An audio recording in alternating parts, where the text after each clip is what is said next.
¿Qué tal, amigos? Bienvenidos a un programa especial del Circuito Cerrado de Televisión por hacerse hoy efectiva la renuncia del Papa Benedicto XVI. Siendo las 11 de la mañana con 30 minutos, estamos en vivo desde el set de televisión del edificio de la Universidad Tecnológica del Perú. En la conducción me acompaña Maico Olivia. ¿Cómo estás, Jackie? ¿Cómo están, compañeros de la UTP?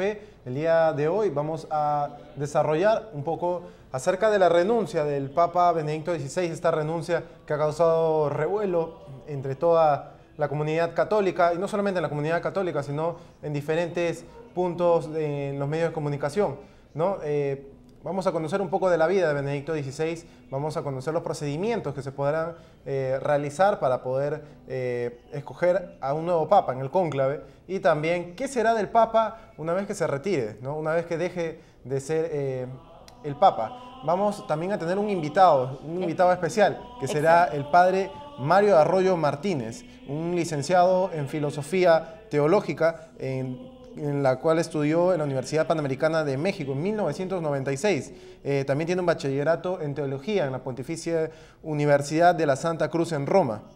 Es cierto, también tiene una gran trayectoria en México y también tiene diferentes trabajos. Se ha desempeñado como capellán del Instituto Chapultepec en Culiacán, México, capellán del Centro Escolar Cedros, también en México, y actualmente se desempeña como capellán del Colegio UMTEC en Lima Norte, aquí en nuestro país. Con él vamos a disipar diferentes dudas respecto a los motivos por el que Benedicto XVI decidió renunciar al cargo del sumo pontífice.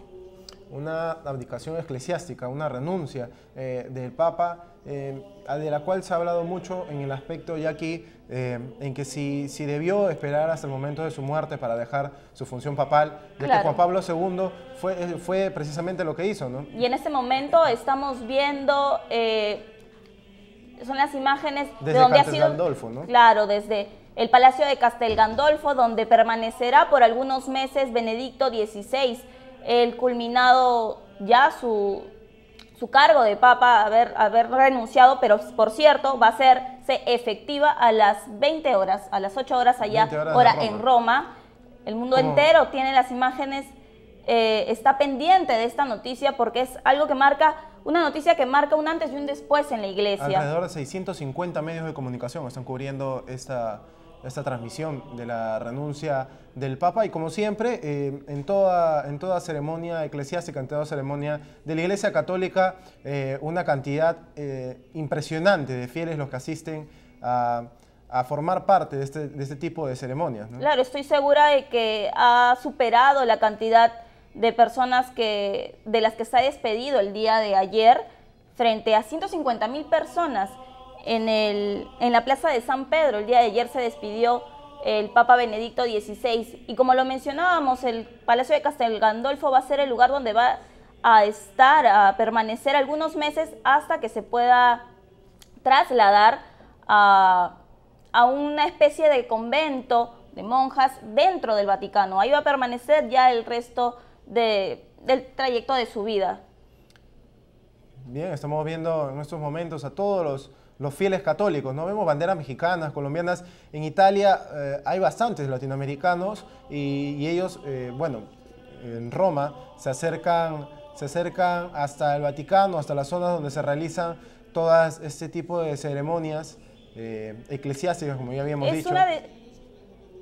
Es una decisión que ha creado mucha expectativa, ha creado gran conmoción dentro de la fe católica, porque no se esperaba una decisión así. Hay mucha gente que sigue al Papa, que lo quiere. Claro, también lastimosamente se ha caído en la comparación de la decisión que tomó Joseph Ratzinger en comparación a la del Papa Juan Pablo II, el tan recordado y querido Juan Pablo II, que estuvo en el cargo hasta el último día de su vida. Precisamente como mencionas, Jackie, el Papa Juan Pablo II debe haber sido el Papa con mayor acogida, ¿no? El Papa más querido en la historia de la Iglesia Católica, pero creo que Benedicto XVI, pese a no haber realizado tantos viajes como Juan Pablo II, que se acercó bastante al pueblo latinoamericano, sí, ha hecho una gran comparación. Sí, pero hay que recordar que Joseph Ratzinger, Benedicto XVI, era la mano derecha de Juan Pablo II. Exactamente. Tenía bastante cercanía con Juan Pablo. Juan Pablo II lo quería demasiado. No sé si habrá sido un punto importante para su elección como papa en el 2005, pero creo que es uno de los motivos por los cuales la gente lo quiere tanto, pese a que no hizo muchos viajes, no se acercó tanto al pueblo como se acercó Juan Pablo II. Ha sido también criticado por algunas personas porque no han sentido la presencia del Papa mucho más de cerca, no han sentido que ha viajado como lo ha podido hacer Juan Pablo II desde que estuvo en el cargo de sumo pontífice, y es por eso que es tan recordado.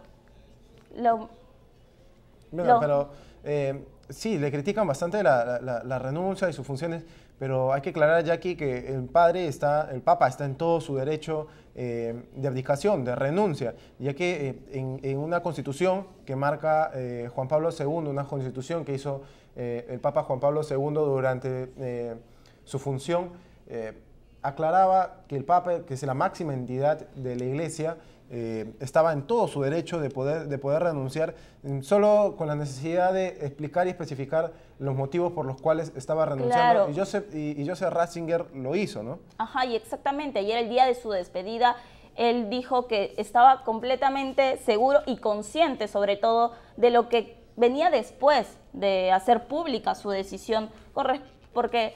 Bueno, la decisión la tomó por motivos de salud, porque ya no se sentía preparado. Pero vamos a conocer quién es Joseph Ratzinger, quién fue el Papa durante estos 8 años, desde el 2005, luego de la muerte de Juan Pablo II.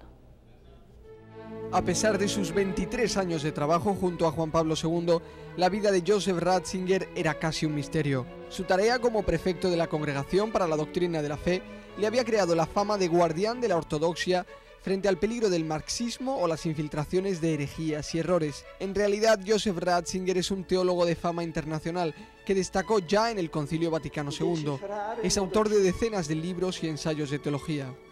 Fede e scienza, cioè la relazione umana che apre la persona a Dio, non si oppongono, al contrario la scienza esige questa complementarietà, esige questa dimensione più alta di una comprensione per l'uomo come tale. En 1977, a los 50 años, superó su timidez para hablar de sí mismo y publicó un libro de recuerdos, gracias al cual sabemos los principales datos de su biografía. Sus antepasados eran agricultores de la Baja Baviera. Joseph, el tercero de los hermanos Ratzinger, nació un sábado santo y fue bautizado al día siguiente, domingo de Pascua, con el agua recién bendecida durante la vigilia, una coincidencia que se quedó grabada en su alma. Con solo 12 años, animado por el párroco, entró en el seminario siguiendo los pasos de su hermano mayor. Era 1939, año del inicio de la Segunda Guerra Mundial. Enseguida el ejército nazi enrola a la fuerza a muchos adolescentes, entre ellos a Joseph. En mayo de 1945 escapa, pero es identificado como soldado y le encierran en un campo de prisioneros. Un mes después, Joseph puede volver al seminario y en 1951 es ordenado sacerdote. 2 años más tarde presenta su tesis doctoral sobre San Agustín. De ahí arranca su devoción al santo de Hipona. También cultivó la devoción a San Benito, patrón del monaquismo y de Europa.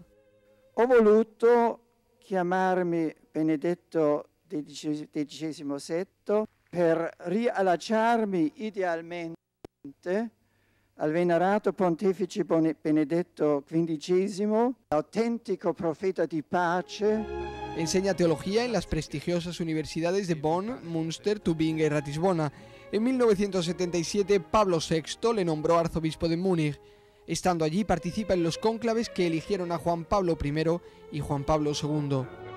El Papa Wojtyła requiere enseguida sus servicios en Roma y abandona Múnich tras solo 4 años en la capital bávara. En estos 23 años romanos ha sabido compaginar el trabajo en la curia con conferencias, publicaciones y ratos de ocio, entre ellos sus paseos por el barrio romano del Borgo, donde se encuentra su restaurante favorito. Quando lo incontravo, come si metteva seduto al tavolo, facevo sempre la solita domanda: so che piace l'aranciata, e dicevo: Eminenza, la sua lattina di aranciata? E lui con un cenno, con un sorriso, affermava quello che gli proponevo.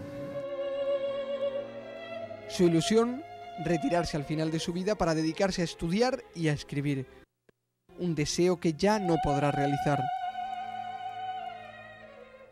Bien, estamos con imágenes en vivo del castillo de Castel Gandolfo, en Italia, ¿no? Papa Benedicto XVI salió hace unos instantes a comunicarse con el pueblo católico que había acercado a saludarlo. Como vemos en imágenes, una de las frases que él mencionó fue: seré un peregrino que comienza el último tramo por esta tierra, haciendo alusión un poco ya a su estado de salud, a las malas condiciones en las que se encuentra en cuanto a su estado de salud, ¿no, Jackie? Exactamente, y como tú lo acabas de mencionar, él sigue a la iglesia, sigue a Cristo, sigue a Jesús a través de la oración. Eso lo dijo ayer en su despedida frente a los 150.000 personas, 150.000 fieles que estuvieron, que se aglomeraron en la plaza de San Pedro para escuchar las últimas palabras de Benedicto XVI en su cargo de Papa. Bueno, el Papa Benedicto XVI está muy agradecido con todos los fieles católicos porque él sabe tal vez que su estado de salud no le permitió acercarse tanto a la población católica como él hubiese querido hacerlo, al igual que Juan Pablo II. Pero aún así el pueblo, como habíamos mencionado hace un instante, el pueblo le reconoce su labor cristiana, el pueblo está siempre con él y él les agradece todo ese acompañamiento que ellos tienen con el Papa Benedicto XVI.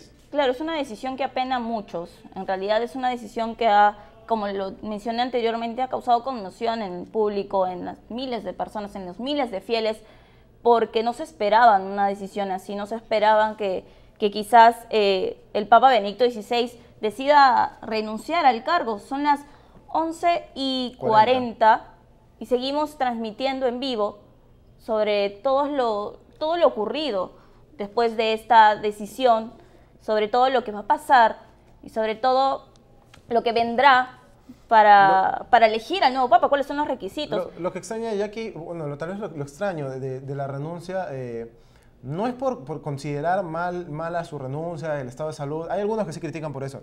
Es que lo que pasa es que los papas siempre han tenido un gobierno en la Iglesia Católica bastante extenso, ¿no? Juan Pablo II estuvo desde los 70 hasta el 2005. No, bueno, hemos tenido a Juan Pablo II un buen tiempo, y ver a Joseph Ratzinger en un periodo tan corto de 8 años, que ahora causa bastante confusión quizás, pero vamos a recordar el momento de la renuncia del Papa y en el momento quiénes otras personas también han renunciado, porque cabe mencionar que Joseph Ratzinger no es el único Papa que ha renunciado. Bueno, él después de 598 años ha renunciado, porque anteriormente otros papas, ya pasado el tiempo que acabo de mencionar, también decidieron decir basta, decidieron dejar el cargo del sumo pontífice. Antes de por eso, otros Jackie, motivos. ¿Qué te parece si vamos a repasar la renuncia de precisamente Papa Benedicto XVI que realizó el día de ayer? Ringrazio tutti per l'amore e per la preghiera con cui mi avete accompagnato.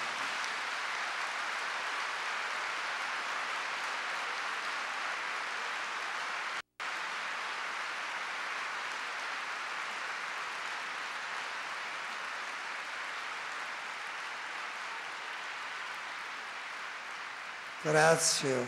Ho sentito quasi fisicamente in questi giorni per me non facili la forza della preghiera, che l'amore della Chiesa, la preghiera vostra mi porta. Continuate a pregare per me, per la Chiesa, per il futuro Papa. Il Signore ci guiderà. Con esta sorprendente serenidad comenzó Benedicto XVI su primer encuentro con los peregrinos tras el anuncio de su renuncia. Con palabras muy parecidas a las que usó ante los cardenales explicó su decisión. Después, con total normalidad, pronunció su catequesis sobre el inicio de la Cuaresma, habló sobre las tentaciones de Jesús durante su retiro en el desierto. El Papa advirtió que en la sociedad actual La tentación es renunciar a la fe ante los problemas cotidianos y buscar falsas soluciones. ¿Qué es lo importante en la vida? ¿Qué puesto ocupa el Señor en nuestra existencia? Las tentaciones que afronta Jesús muestran el riesgo de instrumentalizar a Dios, de usarlo para el propio interés, para la propia gloria.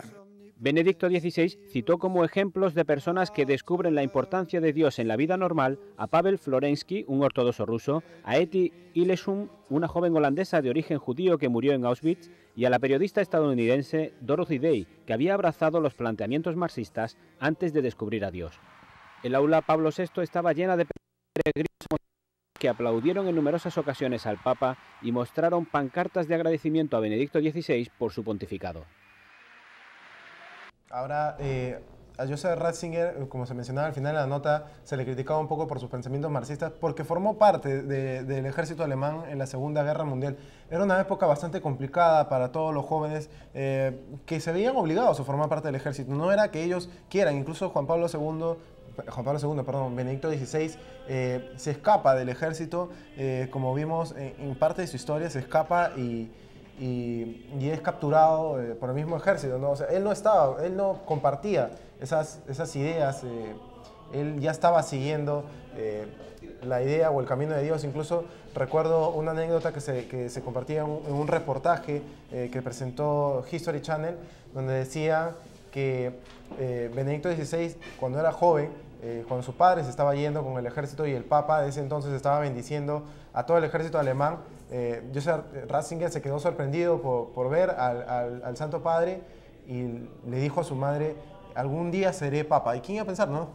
Lo logró. Claro, después de varios años, y no es el único motivo, como tú lo habías mencionado al principio, por el que quizás ha sido criticado, porque sí, ha habido diferentes acontecimientos, diferentes casos por lo que se ha especulado diferentes cosas respecto a su cargo de Papa. Pero vamos a recordar, como lo había mencionado en el bloque anterior, que Benedicto XVI no es el único que ha renunciado. Son después de 598 años que Benedicto XVI decide renunciar al cargo de Papa, porque ya anteriormente lo había hecho Clemente I, Celestino V y Gregorio XII. Pero para conocer un poco más de todo esto, vamos con la siguiente nota. En los 2000 años de historia de la Iglesia Católica, otros 3 papas, además de Benedicto XVI, han decidido voluntariamente renunciar al pontificado. El primer papa que dejó su ministerio libremente fue San Clemente I, que fue cabeza de la Iglesia el primer siglo. En 1294, Celestino V fue elegido tras un largo cónclave que duró 3 años. Sin embargo, solo 6 meses después de iniciar su pontificado, anunció su renuncia porque no se sentía adecuado para el puesto. Su renuncia abrió una puerta en el derecho canónico para que los papas puedan renunciar libremente al cargo. El tercer papa en anunciar su intención de abandonar la cátedra de Pedro fue Gregorio XII en 1415. Su renuncia se vio como un sacrificio para sanar el cisma de Aviñón. No fueron los únicos papas. Benedicto XVI no fue el único papa que ha renunciado al cargo. Anteriormente ya lo habían hecho otros, y hay cosas que cambian después de esta decisión, como el nombre. Ahora el Papa Benedicto XVI será llamado Papa Emérito o Su Santidad Benedicto XVI. Igual dejará el Vaticano por unos meses y, como lo habíamos mencionado al inicio del programa, permanecerá en el Palacio de Castel Gandolfo algunos meses hasta regresar al Vaticano en una especie de convento donde va a refugiarse. Pero él va a seguir, no va a seguir ejerciendo el cargo de Papa, pero va a seguir participando, me imagino, en algunas funciones religiosas, ¿no? Vamos a ir con una pausa comercial para seguir conversando acerca de todo este tema eclesiástico, de la renuncia del Papa. Ya volvemos.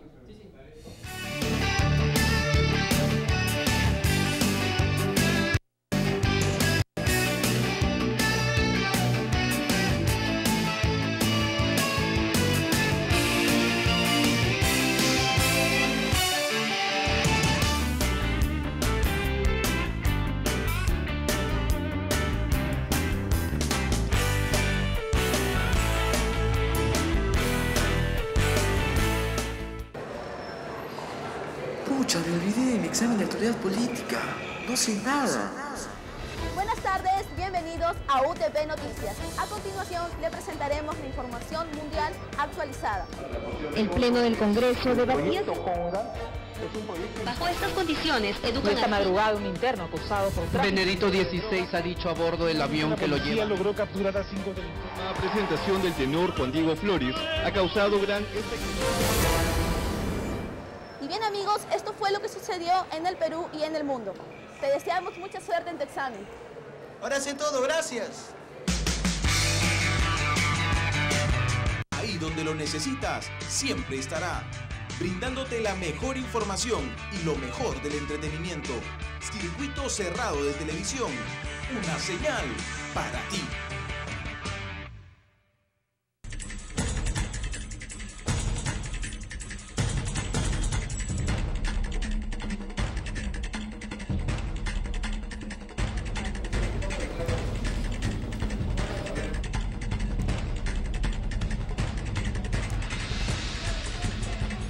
Hola, ¿qué tal?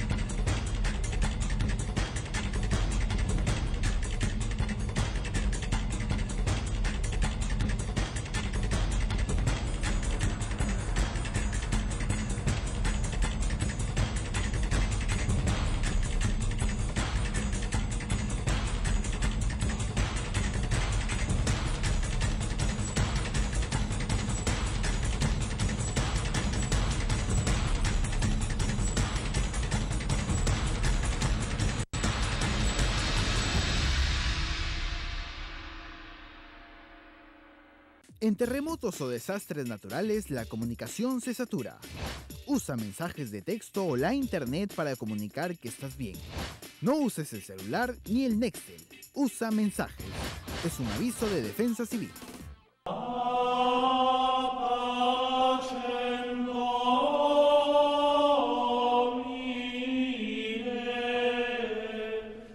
Bien, nos encontramos con el padre Mario Arroyo, como lo habíamos mencionado al inicio del programa, con quien vamos a despejar algunas dudas con respecto a lo que se viene después de esta importante decisión, trascendental decisión del Papa Benedicto XVI.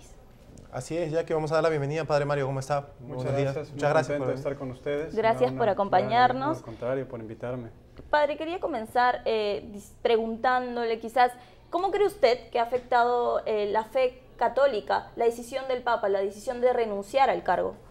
Bueno, depende. Yo creo que hay la gente que tiene fe, la fe pues la tenemos puesta en Dios, ¿verdad? Y por lo tanto no es algo que atente a la sustancia de nuestra fe. Creo que lo que en ocasiones sucede es que hay mucha desinformación y confusión. Hay gente que piensa, oh, ¿qué va a pasar? ¿No? Parientes míos me han preguntado, no va a pasar nada, después de un papa sigue otro. Desde un principio, ¿usted cómo lo tomó? Como ser humano, ¿cómo personalmente, lo tomó? Me dio una pena muy grande porque tengo una profunda admiración por Benedicto XVI, soy lector asiduo de todo lo que escribe, de todo lo que dice.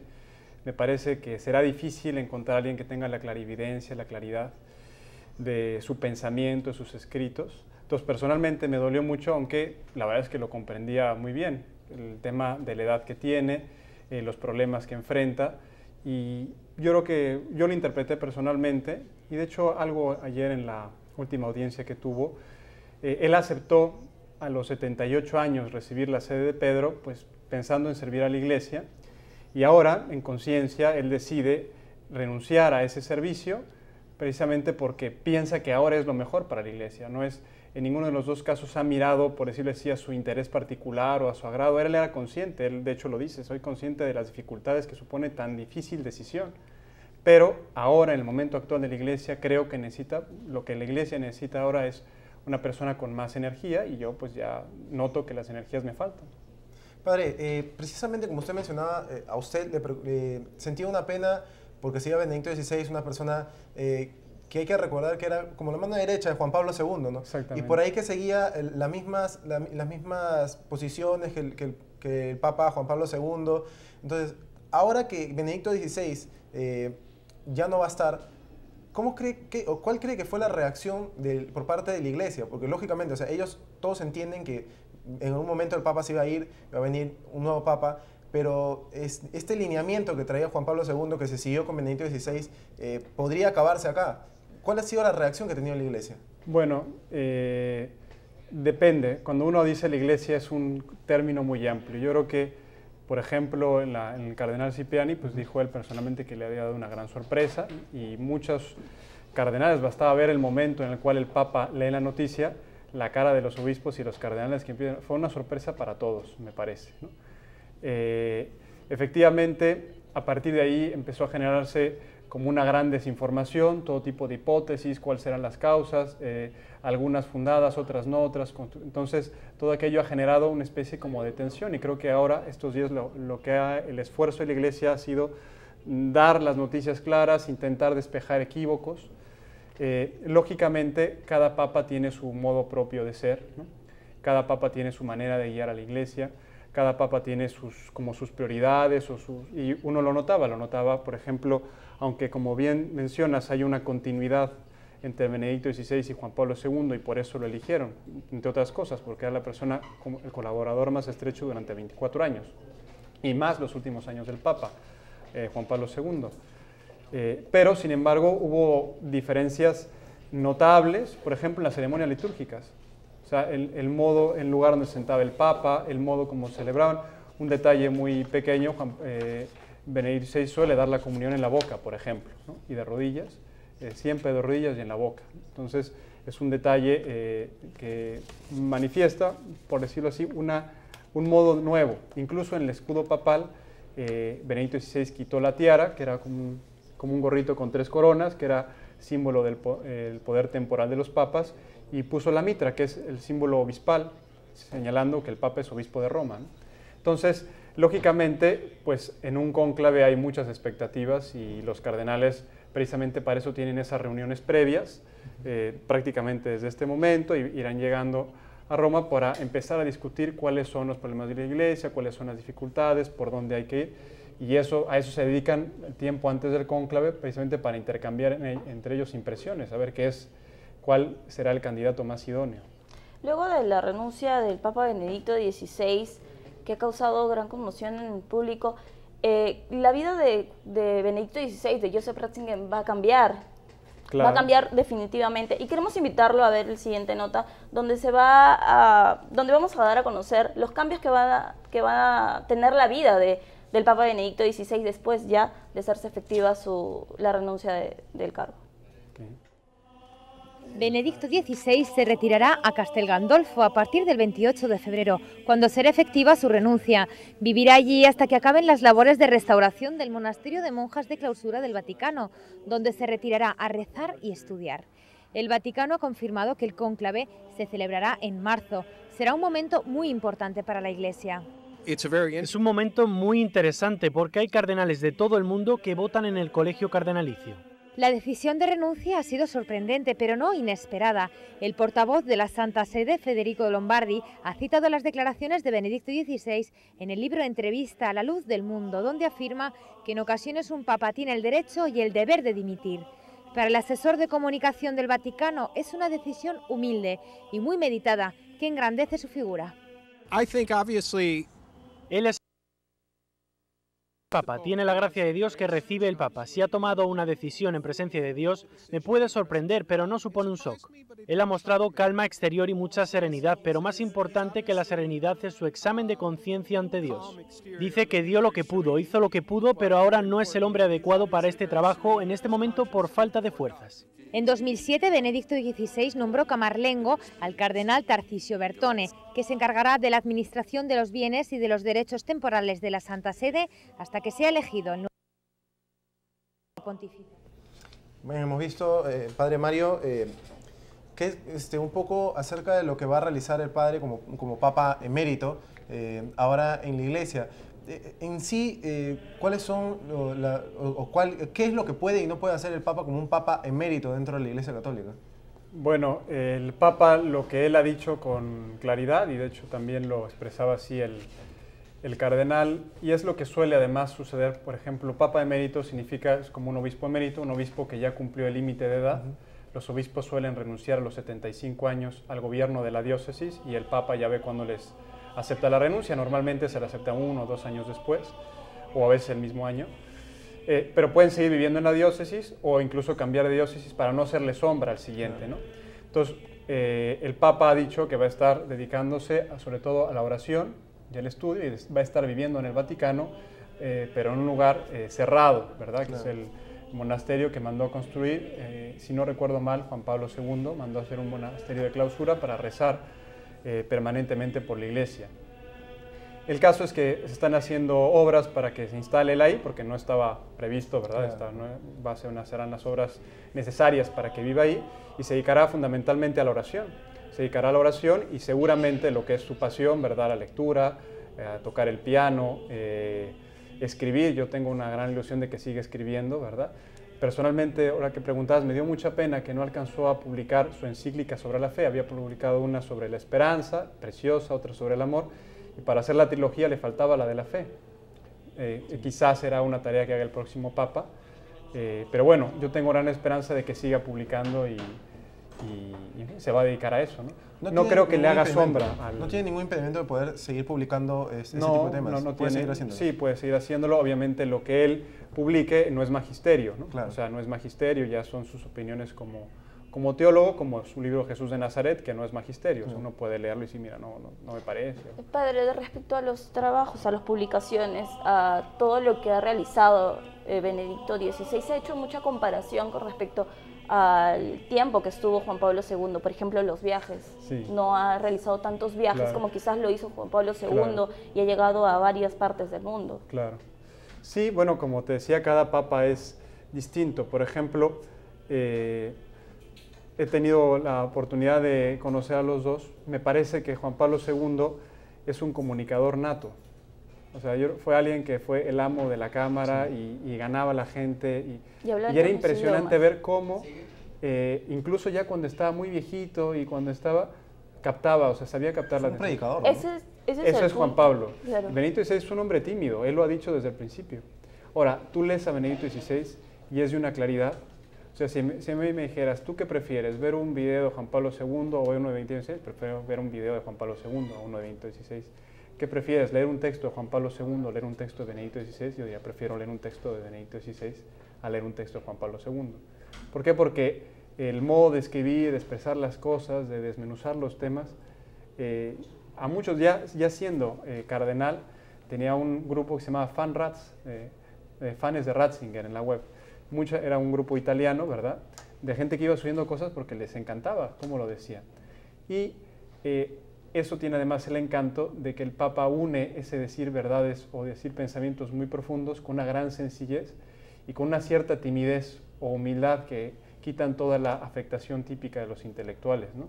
De todo como aire de suficiencia, de superioridad, desaparece el Papa, a veces parece casi pidiendo perdón. Sus últimas palabras ayer fueron gracias. O sea, empezó su pontificado dando gracias y termina dando las gracias con una sencillez que es desarmante. Ahora, debe haber sido impresionante el tiempo que compartieron juntos Joseph Ratzinger con el Papa Juan Pablo II, ¿no? Claro, ¿no? Los dos papas como que se complementan un poco, ¿no? Claro, ¿no? Sí, ahora, digamos que ahora la bolita está en el aire porque, en fin, en opinión personal mía, repito, cuando se eligió a Benedicto XVI queremos que de alguna manera siga Juan Pablo II. Sí. Ahora, quién sabe, ¿verdad? O sea, como no funciona aquí como las elecciones, que hay candidatos y campañas, pero o sea, aquí se reúnen ellos y se ponen de acuerdo, ¿no? Entonces, digamos que ahora hay que confiar en Dios, ¿verdad? Que nos mande, por eso tanto Benedicto XVI como el cardenal Bertone, por ejemplo, mandó una carta a todos los monasterios de clausura del mundo pidiendo que rezaran por el cónclave, ¿no? El cardenal ayer que mandó una carta, ¿verdad? Publicó pues para preparar la arquidiócesis para el cónclave, pedía lo mismo, oraciones. Y leyendo el documento que regula, que fue hecho también por Juan Pablo II, toda la normativa de la elección del pontífice, a mí me dio mucha alegría leer casi al final que, como diciendo, bueno, efectivamente en el cónclave participan unos cardenales que son electores. Pero dice, bueno, los que no son electores tienen que participar haciendo oración y después hay todo el pueblo cristiano, o sea, toda la iglesia, y cita una parte de la Sagrada Escritura que se narra en los Hechos de los Apóstoles, donde toda la iglesia hacía oración por Pedro, en un momento que estaba preso, ¿no? Bueno, pues creo que es la actitud que hay que tener, ¿verdad? Una actitud que lógicamente es sobrenatural, ¿verdad? Es una actitud de fe, de pedir pues que Dios nos envíe el mejor, su candidato, ¿no? Claro, el próximo papa que sea elegido sea una persona que también cumpla con todos los requisitos claro. Y que siga este camino en la Iglesia. Pero vamos a conocer un poco en la siguiente nota el legado que deja Benedicto XVI, Joseph Ratzinger. Con su renuncia, Benedicto XVI confirma que con este pontificado de 7 años y medio ha roto moldes. Su decisión marcará para siempre el futuro de los pontífices y de la Iglesia Católica, tanto por el modo de presentar la doctrina como por el modo de gobernar.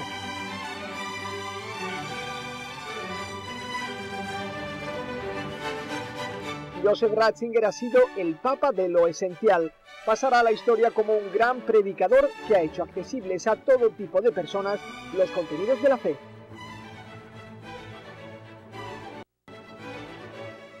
La mia catechista mi ha detto che Gesù è presente nell'Eucaristia. Ma come? Io non lo vedo. Durante estos 7 años ha evitado cualquier protagonismo. Quiere que se conozca el mensaje del Evangelio, o sea que Jesús existió realmente y que era Dios. Por eso ha dedicado su tiempo libre a la trilogía Jesús de Nazaret. También ha dedicado sus energías a la reconciliación, por ejemplo, reconciliación con las víctimas de abusos, a las que ha visitado en muchos de sus viajes, reconciliación con el Islam, reconciliación con los tradicionalistas lefebvrianos y también reconciliación entre fe y razón. Benedicto XVI moderniza el papado porque renuncia en un momento de fuerza suficiente para mostrar que lo hace libre y conscientemente y para que sus sucesores se sientan siempre libres de renunciar al cargo cuando lo consideren necesario. Bien, eso ha sido el legado de Benedicto XVI, los diferentes trabajos que usted acaba de mencionar, pero también había mencionado que hay un periodo en el que no hay nadie a cargo, quizás Tarcisio Bertone, que es el secretario de Estado quizás del Vaticano. ¿Cuál es la función principal de él? Bien, ahora cuando deja el Papa, todos los cargos de la Santa Sede cesan, exceptuando 3. Uno es el cardenal camarlengo, se llama, que es el cardenal Tarcisio Bertone en este caso, otro es el penitenciario mayor y otro es el cardenal vicario de Roma. Esos 3 cargos permanecen, todos los demás cargos de la curia romana, es decir, el órgano de gobierno máximo de la Iglesia, cesan. Y para el gobierno en esta época, en el periodo se llama interregno entre los 2 papas, hay 2 comisiones, una plenaria y una para asuntos ordinarios. La comisión para asuntos ordinarios la preside el cardenal camarlengo, en este caso el cardenal Bertone, con otros 3 cardenales que se van eligiendo por distintas votaciones y van cambiando para ayudarle en las cuestiones ordinarias, ¿no? Por ejemplo, un embajador que se va del Vaticano o una cosa así. ¿Y cómo es elegido el camarlengo? ¿Quién lo elige? ¿Cómo es elegido? El camarlengo lo eligió, como salía en una nota, lo eligió Benedicto XVI. ¿Y los otros? Y digamos que en el periodo interregno, para aclarar un poco, hay como 2 figuras, no es solo el camarlengo, sino, de hecho, el que tiene también protagonismo es el cardenal decano del Colegio Cardenalicio, que en este caso es el cardenal Angelo Sodano. Entonces, cuando es la asamblea plenaria de los cardenales, por ejemplo, en el periodo que están debatiendo, previo a entrar al cónclave, cuando están discutiendo los problemas de la Iglesia, el que preside es el cardenal decano. En los asuntos más serios, por ejemplo, un asunto que no es de ordinaria administración, si lo hubiese, se necesitaría, pues, no bastaría que el cardenal camarlengo y los 3 nombrados ejercieran o tomaran la decisión, sino que se tendría que elevar eso a la comisión plenaria de todos los cardenales y ahí preside el cardenal decano. Entonces es como un equilibrio, son como 2, por decirlo así, puntos, 2 polos, ¿verdad? Uno para lo ordinario, para la operatividad, que es el camarlengo, y para una cuestión ya más seria, es el cardenal decano el que preside. Los que le ayudan, en las sesiones los cardenales se dividen en 3 grupos. Uno que se llama el grupo de los obispos, de los presbíteros y de los diáconos. No quiere decir que sea un cardenal diácono, sino que los cardenales son, por decirlo así, los herederos de la antigua estructura de la Iglesia romana. Es decir, es como el senado del obispo de Roma. Entonces el obispo de Roma tenía unas diócesis que se llaman suburbicarias. Por ejemplo, la diócesis de Albano, donde va ahora, donde yo pienso que por la diferencia horaria debe estar Ollay o yendo el Papa ahora a Castel Gandolfo, ¿no? Entonces hay varias diócesis, creo que Frascati, Albano, alguna otra, que se llaman diócesis suborbicarias. Esas diócesis tienen un cardenal del orden de los obispos. Después hay otros que es del orden de los presbíteros y hay otro que es del orden de los diáconos. Entonces van eligiendo por turnos, ¿verdad? 3 de cada uno que le van ayudando y después de un tiempo se elige otro y otro y otro. Así todo el tiempo que dure el periodo de interregno. Y brevemente, Padre Mario, ¿nos podría aclarar un punto en la Constitución que presenta el Padre Juan Pablo II, en la primera parte, en la vacante de la sede apostólica, donde precisamente se habla acerca de quiénes cumplen los cargos o qué cosas se puede realizar y qué no se puede realizar en la vacante que hay en el tiempo entre Papa y Papa? En el punto 2 menciona que la Iglesia queda confiada al Colegio de Cardenales solamente para el despacho de asuntos ordinarios y de los inaplazables. En sí, ¿qué es lo que puede y no puede realizar el Colegio de Cardenales? Bueno, hay un principio que es que en la sede vacante no se innove nada, no se establezca ninguna ley, por decirlo así, de la Iglesia nueva. No se modifique, por ejemplo, se insiste mucho en ese documento, que no se modifique la normatividad de la elección del pontífice. Por eso lo último que se añadió, lo acaba de añadir el Papa este lunes, ¿verdad? Con su motu propio, precisando algunos aspectos, derogando algunos aspectos que aparecen en ese documento. Entonces, no se puede, por ejemplo, hacer una ley universal de la Iglesia o, no sé, innovar, por ejemplo, convocar un concilio, no se puede invocar un sínodo de obispos, no se puede...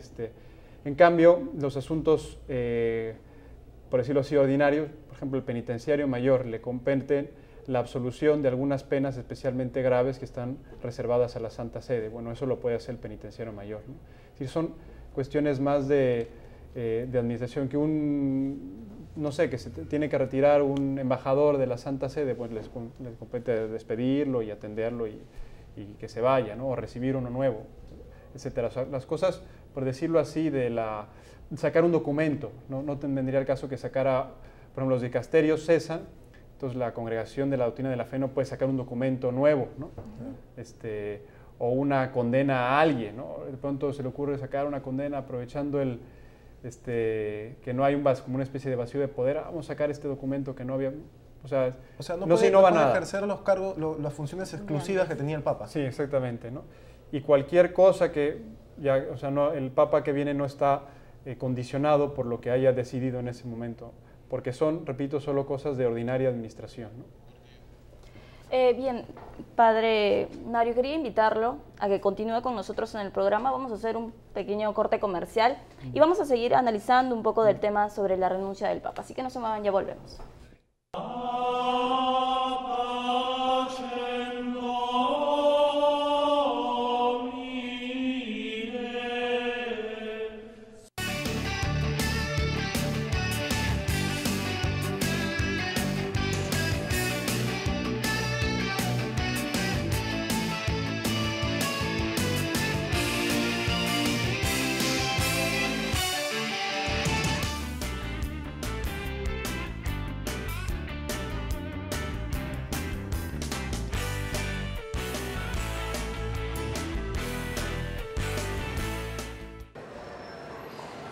Pucha, me olvidé de mi examen de actualidad política. No sé nada. Buenas tardes, bienvenidos a UTP Noticias. A continuación, le presentaremos la información mundial actualizada. El Pleno del Congreso debatía... Bajo estas condiciones, educan esta madrugada un interno acusado por tráfico. Benedicto XVI ha dicho a bordo del avión que lo lleva. Logró capturar a 5 delincuentes. La presentación del tenor Juan Diego Flores ha causado gran Y bien, amigos, esto fue lo que sucedió en el Perú y en el mundo. Te deseamos mucha suerte en tu examen. Ahora sé todo, gracias. Ahí donde lo necesitas, siempre estará. Brindándote la mejor información y lo mejor del entretenimiento. Circuito cerrado de televisión. Una señal para ti.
En terremotos o desastres naturales, la comunicación se satura.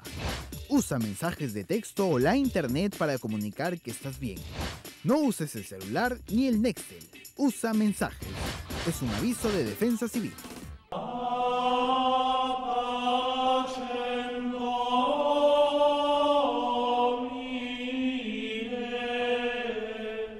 Bien amigos, seguimos aquí en el programa especial del Circuito Cerrado de Televisión y seguimos con la presencia del Padre Mario. Padre Mario, ¿cuánto cree que falte o cuánto cree que sea el tiempo que pase para que tengamos un nuevo Papa? Bueno, ya eso es muy difícil decirlo, ¿no? No tengo una bola de cristal, pero lo que el Benedicto XVI hizo es dejar a la libre decisión de los cardenales adelantar el tiempo de convocación del cónclave. Solo, digamos que el único límite es que puedan estar presentes los cardenales electores, ¿no? Entonces, son 120. Bueno, en la Constitución fija un número máximo de 120. Tengo entendido que para esta van a participar 115. 115 electores. Dentro de ellos se encuentra el cardenal Juan Luis Cipriani. Ahí el cardenal Cipriani se encuentra entre los 115.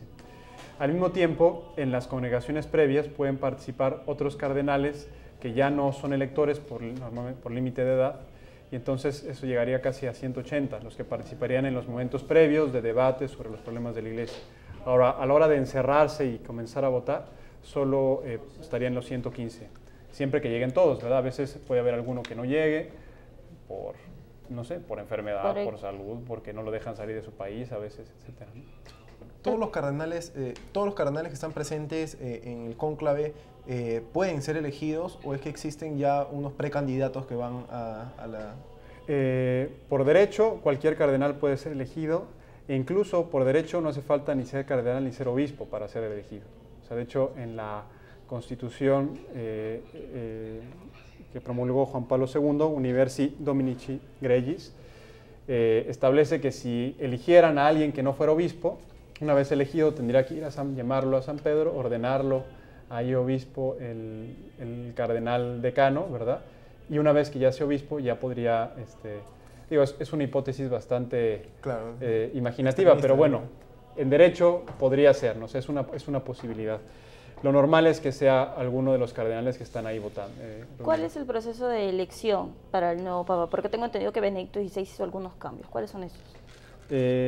Los cambios que hizo fueron, repito, últimamente dejar a libre decisión del Colegio Cardenalicio, adelantar el tiempo de 15 días que debe haber entre el inicio de la sede vacante y el inicio del cónclave, que puede extenderse hasta 20 días por alguna causa grave. Entonces, la sede vacante comienza ahorita, tendría que reunirse en 15 días. El Papa decidió que si el Colegio Cardenalicio lo quiere, y se pueden reunir todos los que tienen derecho a votar, que se reúnan antes, ¿no? Es a través del voto, disculpa que te interrumpa, es a través del voto secreto. El voto es secreto, exactamente, ¿no? Entonces los cardenales votan, los votos son en la Capilla Sixtina, se encierran ahí en la Capilla Sixtina, y incluso está previsto, si hay alguno que está enfermo, que hay algún cardenal que va a recoger su voto.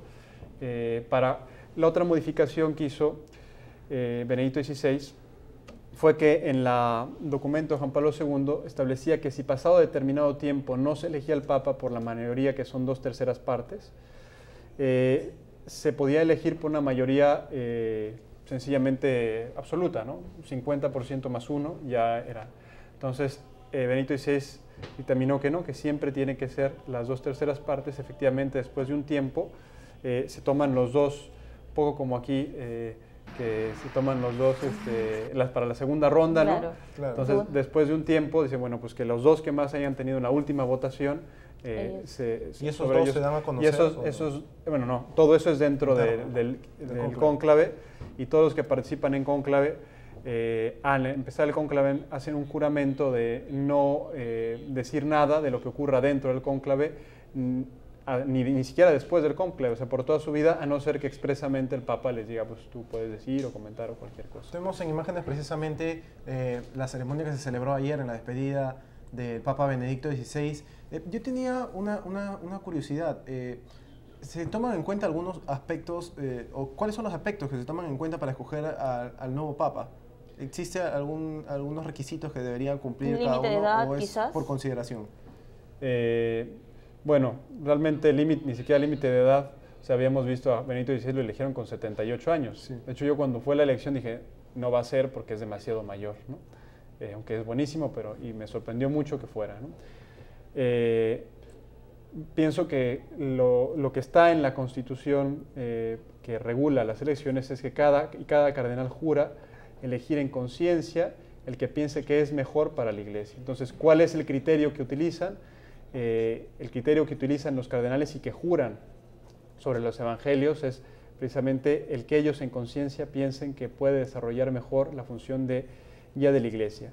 Ahora bien, esa función de guía puede tener modalidades distintas, es decir, por ejemplo, pues tienes un papa teólogo como Benedicto XVI, un papa intelectual, o tienes un papa carismático como Juan Pablo II, puedes tener un papa que sea un gran administrador, ¿verdad? Que ponga orden para adentro, que meta, por decirlo así, más disciplina, etcétera. O sea, modos de ejercer la autoridad hay muchos, ¿no?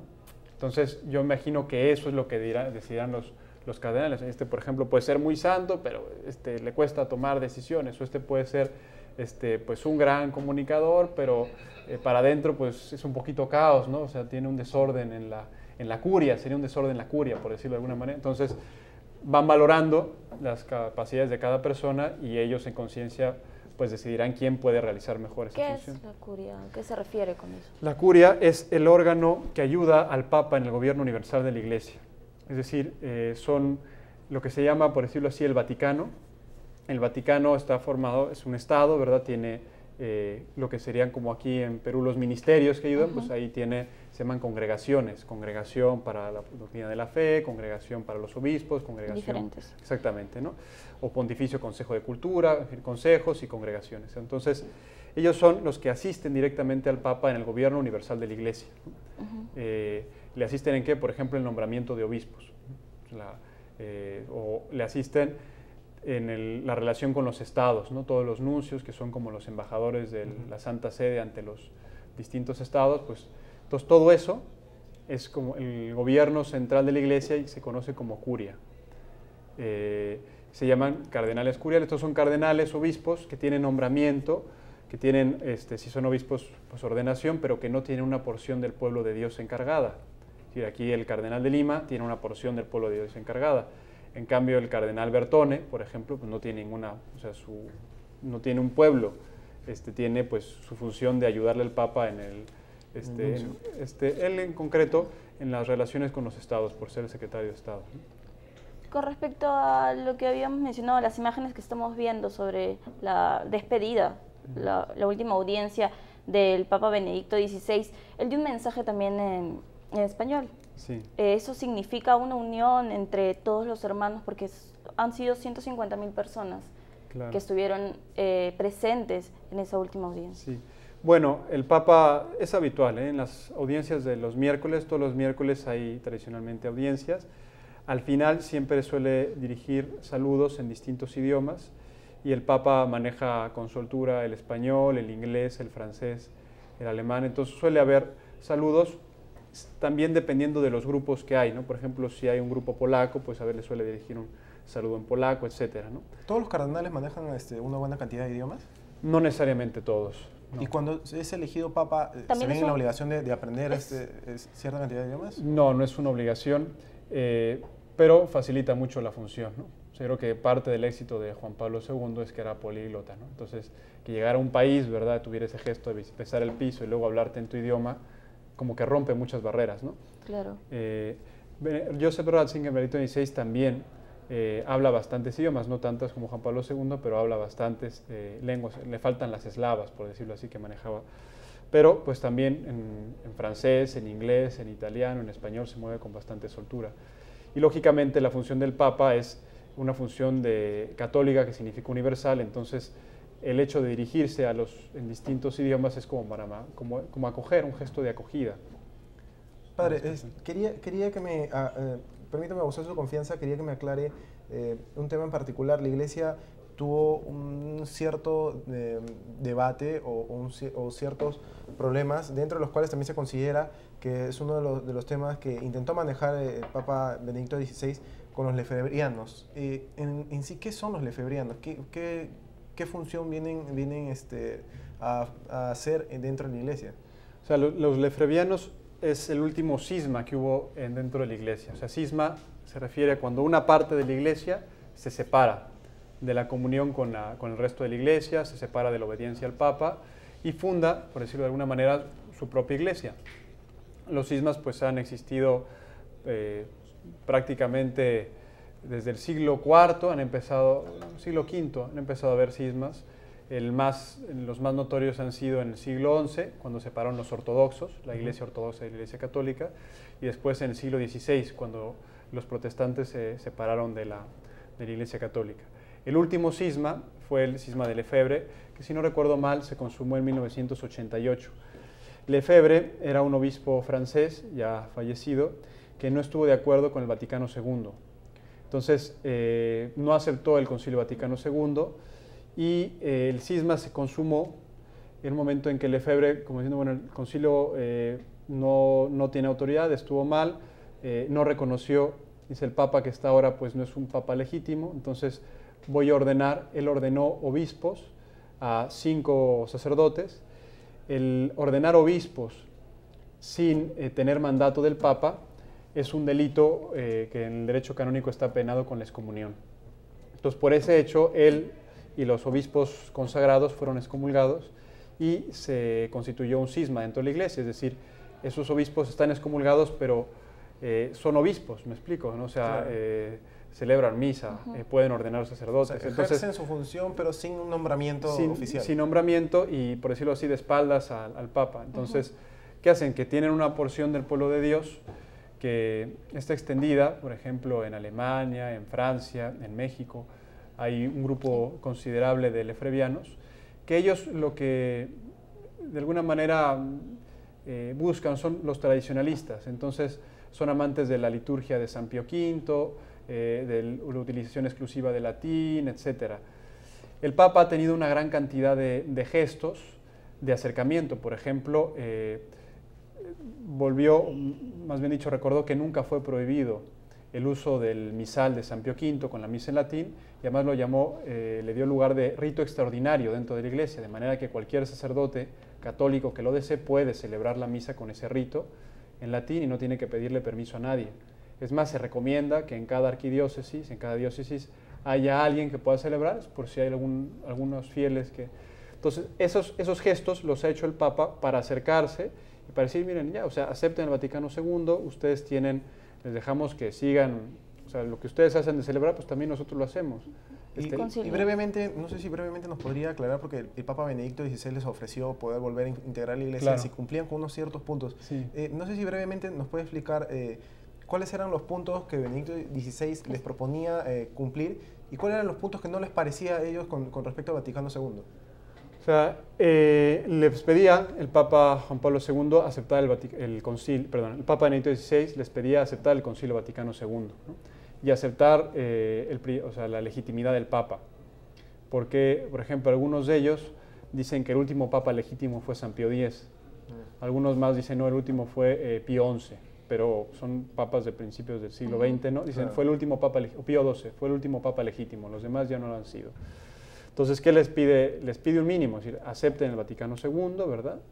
Reconozcan la autoridad del Papa y les ofreció, si no recuerdo mal, hacer una prelatura personal para ellos, una estructura jurisdiccional de la Iglesia que se dedicara que los acogiera, que tuvieran su propia cabeza, un obispo al frente, sus propios sacerdotes con sus propios seminarios y su propia tradición litúrgica. En la Iglesia hay distintas tradiciones litúrgicas, algo análogo a lo que hizo con los anglicanos. Los anglicanos que quieren volver a la Iglesia católica, les creó Benedicto XVI una estructura que se llama una diócesis personal. Entonces, muchas parroquias enteras de los anglicanos han regresado a la comunión con la Iglesia católica y tienen pues a su cabeza un obispo que es dentro de ellos, que se ha pasado a la Iglesia católica.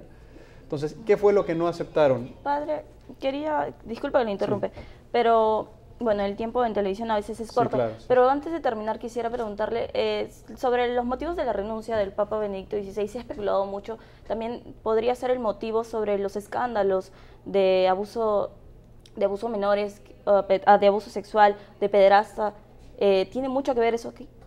Yo pienso que no, porque justo cuando estaba en su momento más álgido ese tema espinoso, Peter Sewald le preguntó al Papa, oye, ¿usted ha pensado en renunciar con motivo? Y el Papa respondió, y de hecho fue el texto que citó el padre Lombardi, que no sería propio de un pastor renunciar a la iglesia en el momento cuando hay problemas, ¿no? O sea, dicen que cuando se está hundiendo el barco, las primeras que la abandonan son las ratas, ¿no? En cambio, el capitán del barco se hunde con todo el barco, me explico, ¿no? Entonces el Papa en ese momento dijo, no estaría bien que yo renunciara ahora, ¿no? Tengo que dar la cara, como de hecho me parece que la dio. Pienso que ahora, justo todo lo contrario, ese tema ya está bastante encauzado, de alguna forma, pues las personas, o sea, tristemente bastantes obispos, ¿verdad?, sacerdotes han sido suspendidos. Las normativas que ha tomado primero él como el prefecto de la Congregación de la Doctrina de la Fe y después ya como Papa han sido muy severas, o sea, tolerancia cero con este tema. Claro. Entonces yo pienso que ahora, de hecho, no es el problema, ¿no? Quizás se especuló más, y es una especulación, con el tema de los Batilix. Fue una causa para la gente que una causa real, ¿no? Esa me parece que no, o sea, se especuló más con el tema de los Batilix, porque el problema es que ahí pues no sabemos, me explico, o sea, como lo de la pederastía ya sabemos las medidas que se tomaron, los obispos que cesaron de sus funciones, en el otro caso no conocemos los hechos reales. Bueno, conocemos lo que pasó, ya fueron juzgados, ¿verdad? Pero unos cardenales presentaron una investigación y el Papa les dijo, bueno, esto ustedes no lo pueden hablar con nadie, solo con el próximo Papa lo pueden comentar. De hecho, mucho se especuló con respecto a lo que acabamos de mencionar. Muchísimas gracias por acompañarnos, por despejar las dudas de todos nosotros y los televidentes con respecto a la decisión de Benedicto XVI de dejar el cargo. Gracias otra vez por acompañarnos. Muchas gracias, Padre Mario. Estuvo con nosotros el Padre Mario Arroyo. No se muevan, volvemos con la programación de este programa especial por hacerse efectiva la renuncia de Benedicto XVI.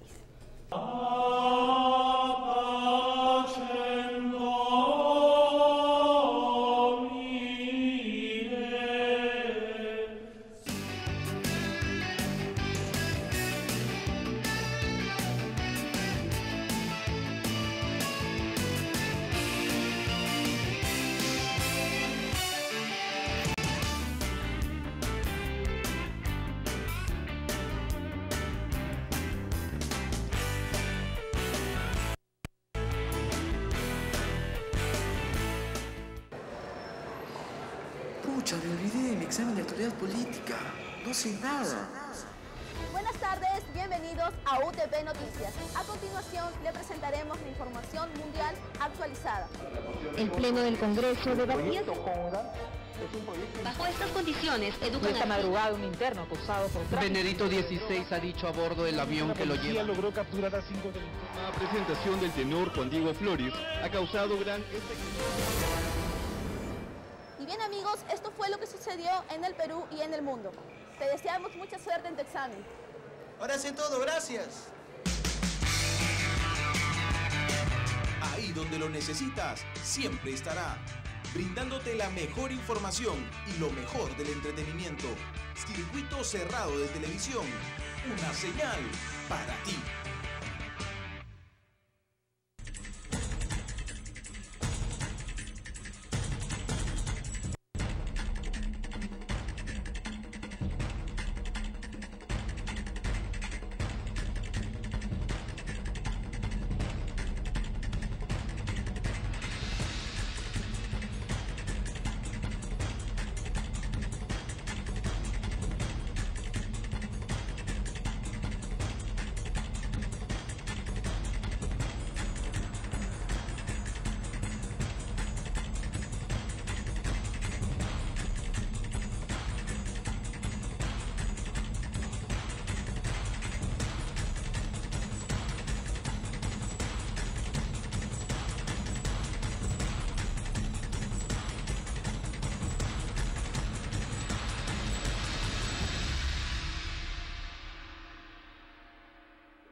En terremotos o desastres naturales, la comunicación se satura. Usa mensajes de texto o la internet para comunicar que estás bien. No uses el celular ni el Nextel. Usa mensajes. Es un aviso de Defensa Civil.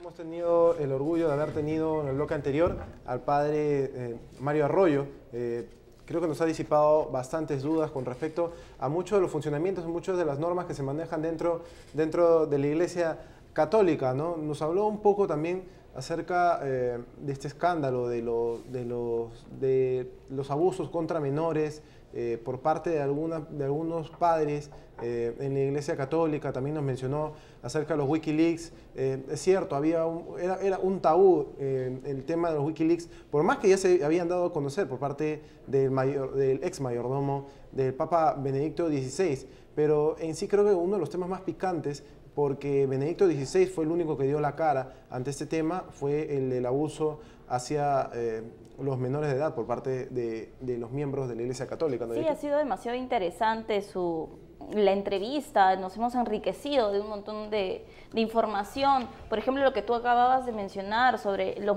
verdaderos motivos, quizás las especulaciones de lo que se había dicho, del por qué había renunciado, del por qué tomó esta decisión, que ha causado bastante impresión, sorpresa en la población. Y también mencionó sobre cuáles son los requisitos quizás que deben tener los cardenales para ser elegidos como papas. Vamos a presentar la siguiente nota en donde vamos a ahondar un poco más en el tema de cómo se elige al sucesor de Benedicto XVI, al nuevo Papa. Antes de aquí vamos a repasar los motivos por los cuales el padre pudo haber renunciado a su cargo como líder de la Iglesia Católica. Si Benedicto XVI ha estado reflexionando su decisión de renunciar desde que regresó de México el pasado mes de marzo, todas las decisiones que tomó desde entonces cobran una importancia especial. Estas son las más importantes en orden cronológico. La traición de su mayor le supuso un gran desgaste físico. Por eso, quizá para ahorrar dolores de cabeza a sus sucesores, creó un comité para la selección de personal presidido por el eficaz Peter Wells y nombró a un periodista televisivo, Greg Burke, para que ayude a los papas a fijar una estrategia de comunicación. El nombramiento de Greg Burke fue el punto final de una decisión tomada en la Secretaría de Estado, seguramente por un anglófono. Algunos dicen que fue Monseñor Peter Wells, que decidió poner a alguien que conociera la comunicación, pero que fuera periodista, que conociera cómo reaccionan los periodistas, para que de alguna manera, como se dice en fútbol, la Santa Sede no jugara siempre en defensa, sino también al ataque alguna que otra vez. Benedicto XVI intentó hasta el final sanar el último cisma de la historia, el de los tradicionalistas lefebrianos. En junio les hizo una nueva generosa oferta que no quisieron aprovechar. Ahora el nuevo Papa decidirá qué hacer. A finales de verano hizo su primer viaje internacional al Líbano. Allí pidió la paz en Oriente Medio, invitó al diálogo con los musulmanes y rogó a los cristianos que no abandonen Tierra Santa.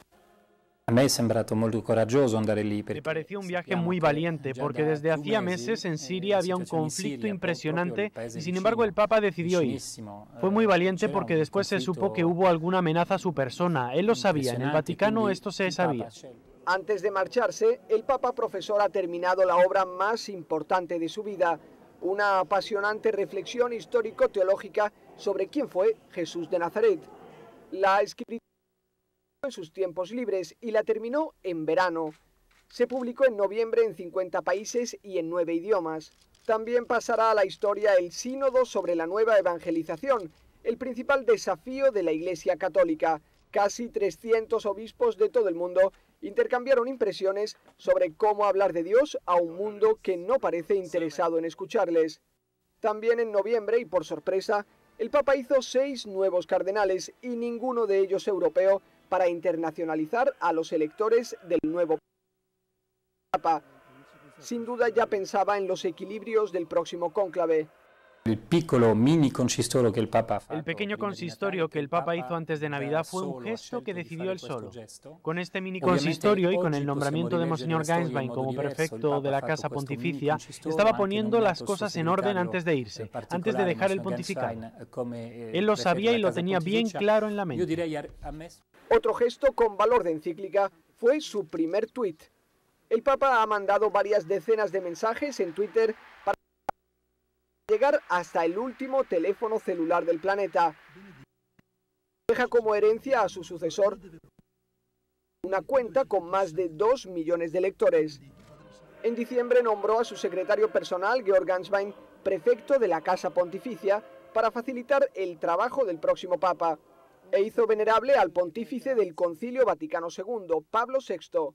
Cuando fue consagrado arzobispo, pensamos que era un signo de confianza tras el intenso 2012 con el caso Batilix y también para darle seguridad en el trabajo posterior, porque Benedicto XVI se va, pero él estará junto con el próximo. Gestos que prepararon el terreno para la llegada de su sucesor. 12:20. Bueno, hemos visto uno de los fuertes motivos por los cuales el padre podría haber renunciado. Es cierto que, como mencionaba el padre aquí durante la entrevista, es cierto que el Papa había anunciado que no iba a renunciar ante estas acusaciones de violación.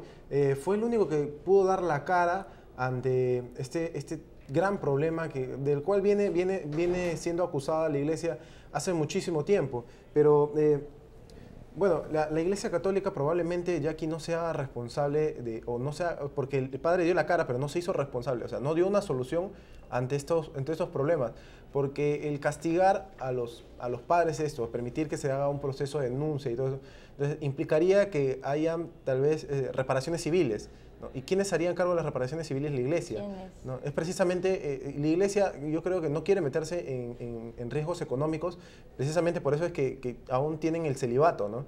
Porque, o sea, si un padre tiene esposas o hijos, al momento que fallezca, entonces ellos van a tener que heredar algo, ¿no? Entonces se desmembraría por ahí el status quo económico de la Iglesia, ¿no? Como tú lo acabas de mencionar, en realidad se ha especulado demasiado con los motivos por el que el Benedicto XVI ha renunciado, y como lo mencionó nuestro invitado, el padre Mario Arroyo, el tema de las violaciones, de los casos de pederasta y de los Batilix, es un tema que ya está quizás calmado, pausado, y es por eso que él creo que esperó hasta este momento para poder hacer efectiva su decisión, para hacer pública la decisión de renunciar al cargo. El Papa también había sido víctima de amenazas de muerte por parte de los musulmanes, porque él asistió al Medio Oriente, uno de los problemas, tal vez es una de las guerras que viene afectando la economía del mundo entero hace muchos años, ¿no? El Papa Benedicto tal vez fue uno de los papas que más se acercó, porque Juan Pablo II también se acercó a tratar de resolver ese problema, pero Benedicto XVI fue el que combatió más fuerte esta problemática, ¿no? Tal vez estas amenazas de muerte pudieron haber sido también uno de los motivos por los cuales el Papa quiso renunciar, ¿no? Habrán diferentes temas por los que uno dirá que habrá diferentes motivos por los que se especule cuáles fueron las verdaderas razones por las que Benedicto XVI decidió renunciar al cargo, aunque ya dijo que fue por motivos de salud. Pero como lo habíamos mencionado en la entrevista, habíamos tocado el tema de cómo se elegirá al sucesor de Benedicto XVI, quiénes podrán ser, cómo es la votación. Vamos a conocer en la siguiente nota cómo se puede elegir al próximo Papa. ¿Cuál es el proceso realmente al final del día para elegir al nuevo Papa? Pues bien, el cónclave para la elección va a celebrarse probablemente entre 15 y 20 días después del 28 de febrero, entre el 15 y el 20 de marzo, que básicamente van a participar 120 cardenales del Colegio Cardenalicio Vaticano. El cónclave se reúne habitualmente ahí en la Capilla Sixtina, dentro del Complejo Vaticano, y empieza unos 15 días después de producirse esta vacante, aunque este colegio puede establecer otra fecha, pero no debe de exceder los 20 días. Ahí los prelados se alojan en el edificio denominado Domus Sanctae Marte o Residencia de Santa Marta, y su aislamiento es total. Para ello rigen estrictas normas del secreto. Para elegir al sucesor de Benedicto XVI será necesario obtener la mayoría de los 2/3 de los votos de los cardenales electores en todos los escrutinios. Hasta entonces será necesaria esa mayoría, pero si tras el tercer día de votaciones y llegados al 33 o 34 escrutinio no se producían resultados positivos, se decidía seguir por mayoría absoluta. Cuando llegue el turno de voto de los 2 cardenales más votados, estos no podrán participar en la votación. En lo referente al nombre de los candidatos debe figurar en la papeleta escrito con una caligrafía distinta a la particular de cada cardenal. Está prohibido a los electores develar a cualquier otra persona noticias sobre las votaciones antes, durante y después de la designación del nuevo Papa. Desde cada elección se queman las papeletas. La tradición indica que los cardenales provoquen con paja seca que el humo sea negro o paja húmeda para que sea elegido el Papa, o blanco si la votación ha dado como resultado la elección del nuevo pontífice, la conocida fumata negra o fumata blanca. Una vez que el elegido acepta su elección canónica como sumo pontífice, el primero de los diáconos, en este caso, anuncia desde el balcón de la Basílica Vaticana la elección del nuevo Papa, con el tradicional Habemus Papam, y este último imparte la bendición. Bien, como lo veíamos en la nota, es un largo proceso el que se sigue para poder elegir al próximo sumo pontífice. Son las 1:15 y seguimos en vivo aquí. Bien, precisamente hablando acerca de este largo proceso de elección del nuevo Papa, tengo un fragmento de un artículo que se presentó. Antes existían 3 tipos de modos de elección del Papa. Se podía realizar de 3 modos, bien dice acá, por aclamación, por compromiso y por escrutinio. En caso de aclamación, los cardenales escogían al candidato en forma unánime, ¿no? Todos inspirados, como se decía, en el Espíritu Santo, ¿no? En el de compromiso había ciertos tipos de bloqueo hacia algunos papas hacia algunos cardenales que no iban a ser elegidos, ¿no? O sea, ya habían unos favoritos. Y el último es por escrutinio, donde se escogía, bueno, es la forma habitual como se escoge hoy en día, es por medio del voto secreto. Juan Pablo II abolió los métodos de aclamación y de compromiso, por los cuales ahora se realiza esta elección de nuevo Papa por la modalidad de escrutinio. Claro, ya lo había explicado nuestro invitado, que esa es la forma por la que se elige al nuevo sumo pontífice.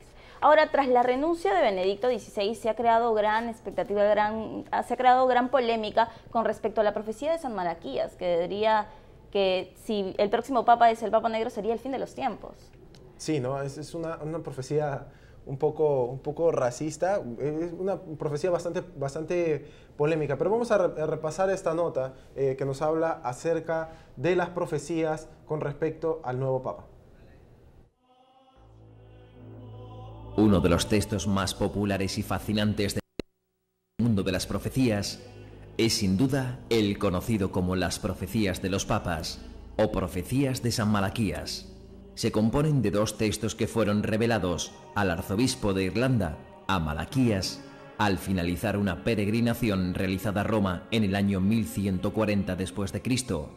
San Bernardo de Claraval no las menciona entre las obras del santo irlandés, pero son atribuidas a su persona. San Malaquías realiza su primera profecía, realizando una serie de vaticinios sobre Irlanda. En ella narra la dominación que sufrirá a manos inglesas y todo tipo de tragedias que se abatirá sobre aquella verde tierra. Habla sobre los castigos ingleses y la ayuda que presta Irlanda en la conversión al catolicismo de Inglaterra. Todo ello en 1130, siglos antes de que surgiera el cisma de Enrique VIII con la Iglesia Católica de Roma y el Papa ante la negativa de su divorcio. Áquila rapaz. Pertenece a Pío VII, con papado entre 1800 y 1823. Vivió coincidiendo en la historia con el emperador y carnicero Napoleón Bonaparte, que tenía como símbolo el águila y sufrió presiones por parte francesa. Canis et Coluber, el perro y la serpiente. Pertenece a León XII, con papado entre 1823 y 1829. Persiguió y condenó a las sociedades bíblicas protestantes. Se le considera un perro, un vigilante, contra las serpientes destructoras de la Iglesia. En su escudo de armas figuraba un perro y una serpiente, aunque otros estudiosos afirman que solo portaba un águila en campo de azur. De Gloria Olivae, de la Gloria del Olivo. Pertenece a Benedicto XVI, con papado en 2005. Nacido un sábado de gloria, justo el sábado después de Semana Santa, que celebra la resurrección de Jesucristo. Igualmente se relaciona el olivo con la paz del tiempo que le ha tocado vivir en su pontificado. Benedicto XVI explicó: he querido llamarme Benedicto XVI para relacionarme idealmente al venerado pontífice Benedicto XV, que ha guiado a la Iglesia en un periodo atormentado por el primer conflicto mundial. Fue valiente y auténtico profeta de paz y actuó con extrema valentía desde el inicio para evitar el drama de la guerra y después al limitar las nefastas consecuencias. La orden benedictina es conocida como olivetana, fiel de San Benito, que es venerado en Alemania y en particular en Baviera, la tierra de origen de este papa germano. Su carácter es serio, férreo y poco contemplativo, aunque desde que ocupa el sillón de San Pedro ha suavizado ese marcado carácter germano. Bien, como lo veíamos en la nota, se ha especulado demasiado con respecto a la renuncia del Papa y las profecías que vienen después de esta decisión. Yo te quiero comentar algo, Michael. Yo tuve la oportunidad de hacerle una encuesta a los alumnos de las diferentes facultades, a los alumnos de esta sede y de la sede de Facultad de Ciencias de la Comunicación, y muchos no creen. Muchos piensan, ya están hartos de las profecías y de lo que se diga, si es el último papa, si viene el fin del mundo, si se termina, si es el fin de los tiempos. En realidad ya la gente está cansada de estas profecías, de todas las predicciones que se digan con respecto, y no influye tampoco en la decisión de Benedicto XVI de renunciar al cargo. Ahora, hay también profecías que son un poco descabelladas. Estábamos viendo las profecías de San Malaquías, ¿no?, que dicen que Papa Juan Pablo II sería el último papa de importancia en la Iglesia, ¿no? O sea, habla un poco de que después del Papa Benedicto XVI, el interés por parte, o sea, los fieles católicos dejarían de seguir a la Iglesia, ¿no? Ya no les interesaría la figura del nuevo Papa. Es que la Iglesia Católica creo que no ha sabido resolver mucho los problemas que ha tenido, ¿no? Precisamente por eso ahora tienen un comunicador, un periodista que está encargado del área de imagen, del área de prensa de la Iglesia Católica. Como bien decían, en su elección se tomó en cuenta que la Iglesia mucho se defendía o mucho callaba, ¿no? Un poco más este personaje va a poder hacer como una especie de contraataque o como una especie de respuestas por parte de la Iglesia, y creo que va a poder detallar un poco más o aclarar un poco las dudas, despejar las dudas de los fieles católicos. Sí, pero de dudas siempre vamos a estar llenos por lo que te dije, por las profecías, por las predicciones que ya surge respecto a todo lo acontecido y sobre la renuncia del Papa, que hay que recordar es efectiva a partir de las 20 horas en Roma, hora de Roma. Y bueno, pasará a ser el Papa emérito Benedicto XVI. Falta aproximadamente una hora, ¿no? Falta aproximadamente una hora porque ya faltan 5 minutos para la 1 de la tarde. Bien, eso ha sido todo en este programa especial por la renuncia del Papa Benedicto XVI. Hemos podido despejar algunas dudas, repasar algunos hechos dentro del mandato del Papa Benedicto XVI. Muchísimas gracias por acompañarnos. Nosotros nos despedimos y los dejamos con la programación del Circuito Cerrado de Televisión. Muy buenas tardes.